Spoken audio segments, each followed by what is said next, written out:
नमस्ते। Middle east में tension की खबरें तो देखिए हम सब सुनते ही रहते हैं। पर क्या कभी ये सोचा है कि हजारों मील दूर चल रहा कोई झगड़ा सीधा हमारी जेब पर कैसे असर डाल सकता है? जी हाँ, ये सिर्फ एक रीजनल मुद्दा नहीं है। चलिए आज समझते हैं कि इसकी लहरें हम तक पहुंचती कैसे हैं। तो सवाल बिल्कुल सीधा है। ये जो हजारों मील दूर तनाव चल रहा है, वो हमारी रोजमर्रा की जिंदगी, हमारी बचत और हमारे देश की सुरक्षा पर आखिर असर डालेगा तो कैसे डालेगा? आइए इसी गुत्थी को आज सुलझाते हैं। तो सबसे पहले ये देख लेते हैं कि आखिर ये संघर्ष है क्या। हम बात कर रहे हैं ईरान, इजराइल और अमेरिका के बीच बढ़ते हुए टेंशन की, जिसकी एक छोटी सी चिंगारी भी पूरी दुनिया में आग लगाने के लिए काफी है। देखिए, इस तरह के किसी भी कॉन्फ्लिक्ट की जो पहली और सबसे तेज लहर होती है ना, वो पूरी दुनिया की इकोनॉमी से टकराती है।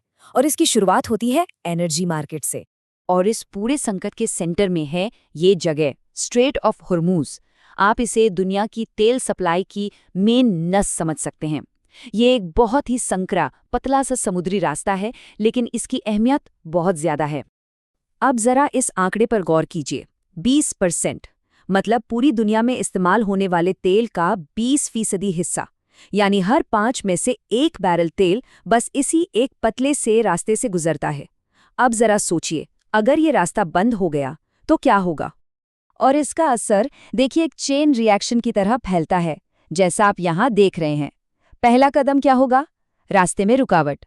दूसरा, तेल की सप्लाई अचानक घट जाएगी। तीसरा, पेट्रोल डीजल की कीमतों में आग लग जाएगी। और फाइनल नतीजा, पूरी दुनिया में महंगाई, जिसका असर हम सब पर पड़ेगा। और ये मामला सिर्फ तेल तक ही नहीं रुकेगा। तेल महंगा हुआ मतलब ट्रांसपोर्टेशन और फैक्ट्रियों में बनने वाला सामान भी महंगा। इससे क्या होगा? इंटरनेशनल ट्रेड धीमा हो जाएगा, दुनिया भर की अर्थव्यवस्थाओं पर दबाव बढ़ेगा, शेयर बाजार गिरेंगे और इसकी सबसे भारी मार विकासशील देशों को झेलनी पड़ेगी। और देखिए, सबसे बड़ा डर तो यही है कि कहीं ये एक छोटा-मोटा क्षेत्रीय संघर्ष एक बड़े वर्ल्ड वॉर में न बदल जाए।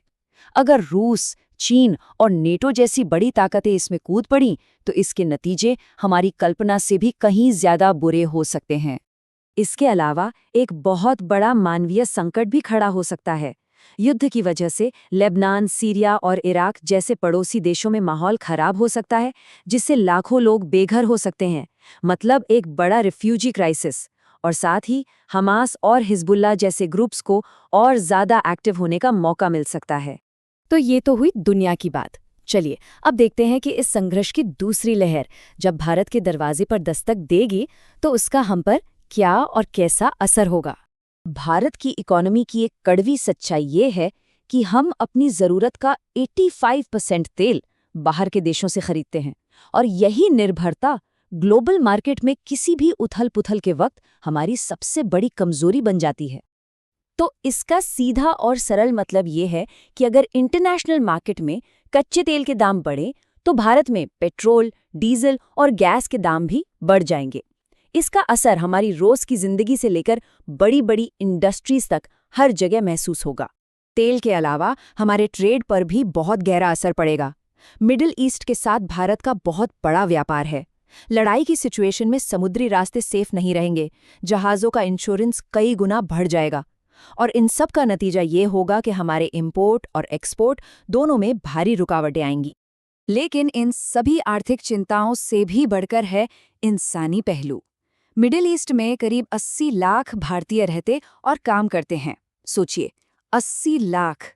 किसी भी लड़ाई झगड़े की स्थिति में उनकी सेफ्टी भारत के लिए सबसे बड़ी चुनौती और सबसे पहली प्राथमिकता बन जाती है।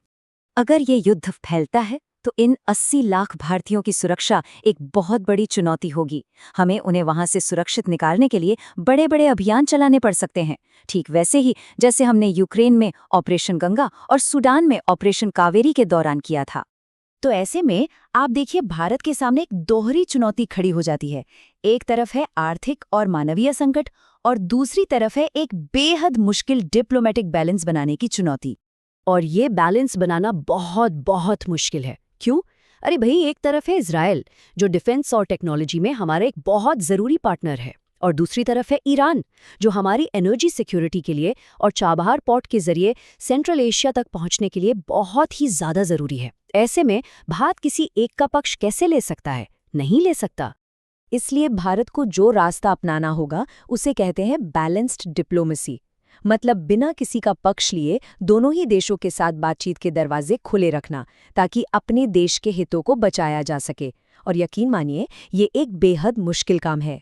लेकिन कहते हैं ना कि हर संकट अपने साथ एक मौका भी लेकर आता है।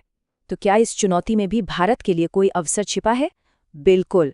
ये संकट भारत को सोलर एनर्जी जैसे दूसरे विकल्पों की तरफ तेजी से बढ़ने के लिए पुश कर सकता है, दुनिया के मंच पर एक शांति दूत की भूमिका निभाने का मौका दे सकता है और बदलती हुई सप्लाई चेन्स में अपनी जगह और भी मजबूत करने का अवसर दे सकता है। तो अब तक की बातचीत से ये तो साफ है कि एक दूर का संघर्ष भी कैसे हमारी चौखट तक पहुंच सकता है। आइए इन सभी असर को एक साथ रखकर पूरी तस्वीर को समझते हैं। ये टेबल असल में पूरी कहानी बयां कर रही है। चाहे इकोनॉमी हो, सिक्योरिटी हो या पॉलिटिक्स, हर मोर्चे पर भारत को एक डबल चैलेंज का सामना करना पड़ेगा। एक तरफ है ग्लोबल असर और दूसरी तरफ है हमारे अपने घरेलू मुद्दे। इसी बैलेंस को साधना भारत का सबसे बड़ा इम्तिहान होगा।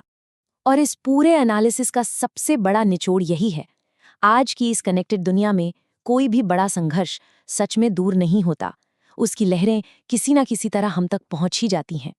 तो आखिर में सवाल यही उठता है कि क्या भारत अपनी बैलेंस्ड डिप्लोमेसी और बढ़ते हुए ग्लोबल कद का इस्तेमाल करके इस संकट को एक अवसर में बदल पाएगा? क्या दुनिया को एक नया शांति दूत मिलने वाला है?